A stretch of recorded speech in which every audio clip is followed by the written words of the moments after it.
సవాలు విసిరినటువంటి ప్రభుత్వం ప్రతిపక్షాలు చేస్తున్నటువంటి ఆరోపణలకి సరైనటువంటి సమాధానం చెప్పాల్సిన బాధ్యత గలటువంటి ప్రభుత్వం ఇవాళ పారిపోవడం అనేటువంటిది ఇది మొత్తం సమాజం అంతా కూడా ఇవాళ గమనిస్తూ ఉన్నది. ఎందుకంటే రేవంత్ రెడ్డి సవాల్ చేసి ఇవాళ తెలంగాణ 18 నెలల పరిపాలన అంతా కూడా ప్రజా వ్యతిరేక పాలనగా ఉంది. మీరు ఇచ్చిన హామీలు ఏవి అమలు కావడం లేదు. రైతు బంధు దగ్గర నుంచి రుణమాఫీ కానీ, నిరుద్యోగులకు కానీ, ఇవాళ తులం బంగారం కానీ, ఇట్లా అనేక అంశాలు కూడా ఉన్నాయి. అట్లాగే శాంతి భద్రతల పరిస్థితి, విద్య పరిస్థితి, వైద్యం పరిస్థితి కూడా పూర్తిగా దిగజారిపోతూ ఉంది.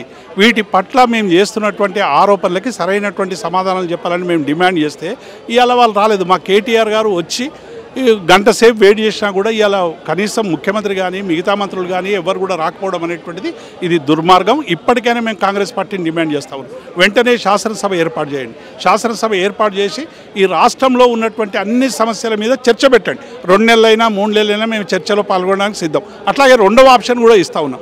తెలంగాణలో ఏ పల్లెటూరుకైనా పోదాం. ఏ పల్లెటూరులో అయినా కాంగ్రెస్ పార్టీ ప్రజాపాలన పట్ల సంతృప్తిగా ఉన్నారని అంటే మేము ఇక్కడి నుంచి రేవంత్ రెడ్డిపై వ్యతిరేక వ్యాఖ్యానాలు కానీ మేము వేరే వ్యాఖ్యానాలు కానీ చెయ్యం.